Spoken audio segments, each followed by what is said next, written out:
Hey Area 10, I'm just checking in with you here in the middle of the week on, what is today, April 29th? I guess it's Wednesday. I don't know. All the days are starting to run into one.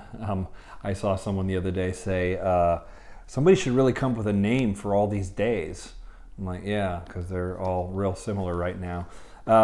Hope you're doing well, and if you're at home somewhere or there's various people who are still going into work, hope God is blessing you and you're still able to focus on the things that matter right now. I've been enjoying reading Core 52.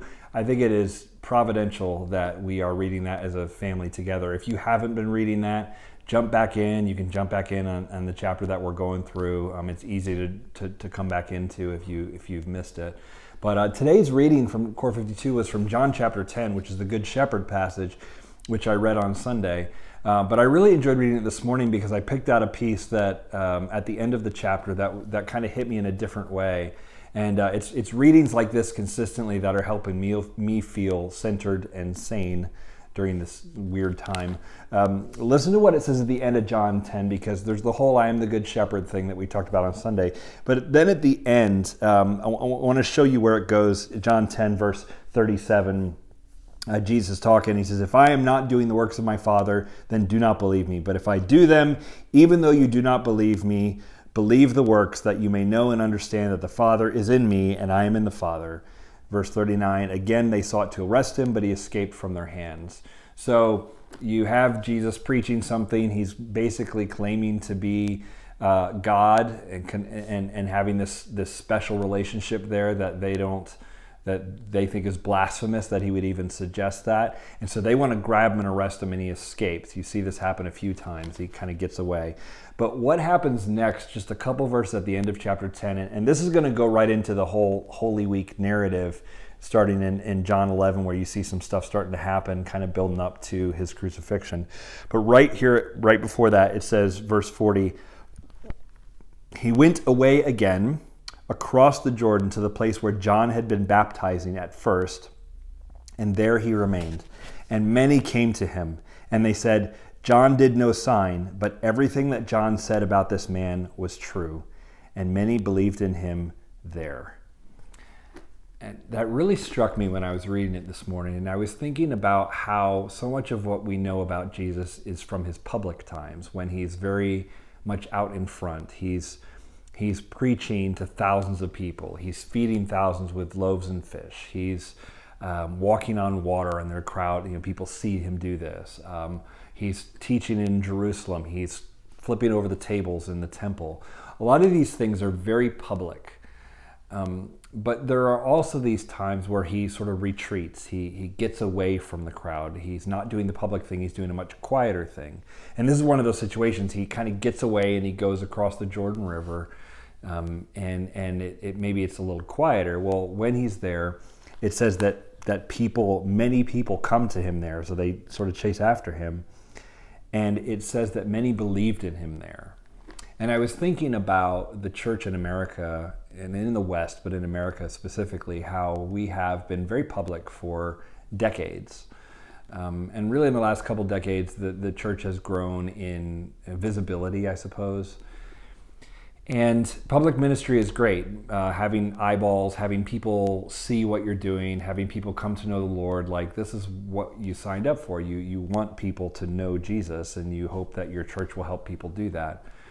But there is a moment, or there's a time to be quiet, to not be in any sort of spotlight. And I wonder if during this virus time, it is the effect of it has been to pull. A lot of things have changed, right? But one of the things maybe with the church is that it's sort of pulled it out of being so loud or so in the spotlight, and it's actually this moment like Jesus had, where we're kind of the other side of the Jordan, and maybe it's quieter, maybe it's not so visible. And yet people came to Jesus, and many of them believed in him even in that time. And I think that's a really great opportunity for the church now, as I think about this coronavirus time, is that this is a chance for people to find faith who have never found faith, people to come to Jesus in this time, that the Lord will use this to reach people that have never been reached before. We're already seeing people connect to what we do who would have never walked through the door of the Bird Theater.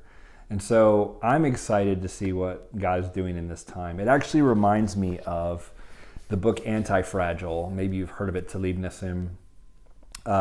He wrote this book about the concept of anti-fragile. And the idea is that basically anti-fragile is something that if you add pressure to it, it gets stronger. So fragile is if you add pressure to something, it breaks down. But the opposite of fragile is not resilient. It doesn't mean it can hold up under pressure. The opposite of fragile is what he calls anti-fragile. The more pressure you add, the stronger it gets. And when I heard that idea from him, from that book, I thought, man, that is the church historically. The church from its beginnings, whenever you added pressure to it, it got stronger. And this maybe this is one of those times. Maybe this is one of those times that the people of God will come out stronger because we're dealing with this thing, like the pressure of the virus, of the shelter at home, of creative solutions for problems, all the things sort of going on right now. Maybe we come out of all this stronger. I think that's very possible. Maybe as you're sheltering at home, this is a time to think about, what does it look like? What does anti-fragile faith look like? How will my faith stand up with this and can grow stronger through this time, even though the pressure's on? What does anti-fragile marriage look like? How could our marriage, if you're married, how could our marriage come out of this thing stronger, even though we're under a lot of pressure? What does anti-fragile parenting look like? What would it look like that, man, you're with your kids maybe more than you're used to now? What would it look like to thrive in that thing and grow stronger as parents and as your relationships with your kids than to fold under it? I think there's a lot of possibilities there. So I am, it's a beautiful day today, so I guess it's easier to be upbeat, but I am upbeat about the possibilities that the Lord can do in this time and what's happening. And I know there's hard things, and I know there's people, we're trying to minister to people as much as we can, and people reaching out to people and checking in, but I think some good things can come out of this, and I'm excited to see what the Lord will do next with all of this.